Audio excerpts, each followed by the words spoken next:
Matahom na usab nga kabuntagon, mga kapaglaom. Ato na usab isgutan ang atong morning devotional. Ini nga adlaw Oktubre 31, 2025. O kini naguluhan ang mga manulunda nagkupot sa upat nga mga hangin.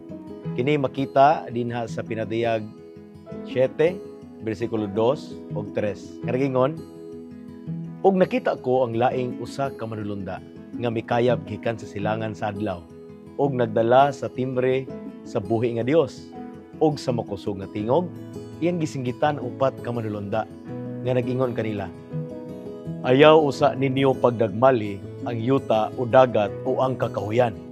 Hangtod ang mga ulipon sa atong Dios, amo nang katimirihan diya sa ilang mga aktang. Upat kagamhanan nga mga manulunda ang sa gihapon nagkupot sa upat ka mga hangin sa kalibutan. Ang makalilisang nga paglaglag, wala gitugot nga may tabo.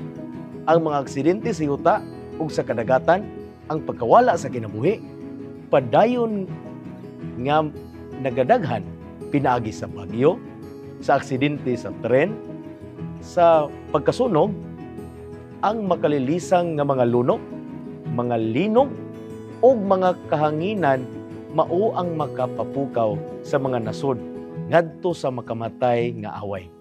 Samtang ang mga manulunda nagakupot sa upat ka mga hangin, nagadili sa gahom ni Satanas nga ipahamutang diha sa iyang kapungot. Hangtod nga ang mga ulipon sa Dios natimrihan diha sa ilang mga agtang.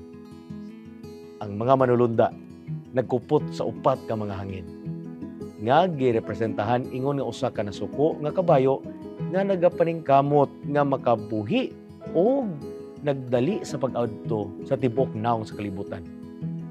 Nagadala og kadaot ug kamatayon sa dalan ini. Usa ka makalilisang nga panagbangi ang anaa sa atong atubangan. Kita nagakaduol sa gubat sa dakong adlaw sa Dios nga makagagaw. Ang katong gikuptan o gipugngan pagkabuhian. Ang manulunda sa kaluoy nagapiko sa iyang mga pako, nagaandam sa pagkanaog gikan sa trono o biyaan ang kalibutan diya sa pagdumala ni Satanas. Ang mga pamunuan o mga kagahom sa yuta anaa sa usa ka mapait nga pagsukol batok sa Dios sa langit. Sila napuno sa kasilag, batok ni atong nagasilbi kaniya. Ug sa di madugay, hapit na gayud. May tabo ang katapusang dako nga away, tali sa maayo o sa dautan. Ang atong kalibutan, maugyod ang dapit, diin mahitabo ang maong away. Ang dapit, diin mahitabo ang katapusang panagbangi o ang katapusang kadaugan. Samtang ang ilang mga kamot nagbuhi o ang upat ka mga hangin paduol na muhuyop, ang manggiluluyon nga mata ni Jesus nagatanaw sa mga salin nga wala natimrihi o ang iyang giisa ang iyang mga kamot ngadto sa amahan ug naghangyo kaniya nga iyang giula ang iyang dugo, nga iyang iula iyang dugo ngadto kanila.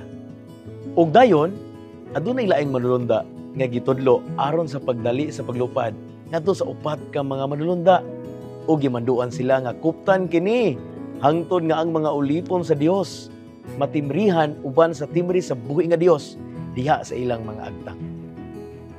Magampot ta mga kapaglaw.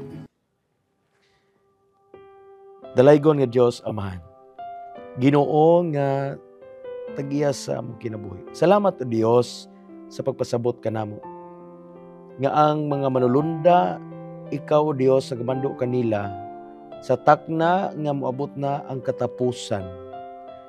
O Dios, kini nga mga kalisdanan sa kalibutan nga among ginaagian o among maagian, nagpaila lamang kini nga hapit na ikaw mo balik. Nang imong pagbuot o Dios, mo'y matuman pinagi sa pagmando sa mga manulunda nga imong gitahasan o Dios alang sa ilang buluhaton. Tabangi kami o Dios ang balikon sa paglagad ay kanimo pagtuo. Ikaw magpalayan sa matag usa, mga kabaglaom sa ilahang pagkinabuhi o silang buluhaton ng adlaw. Kinong ginampo sa ngalan ni Jesus. Amen.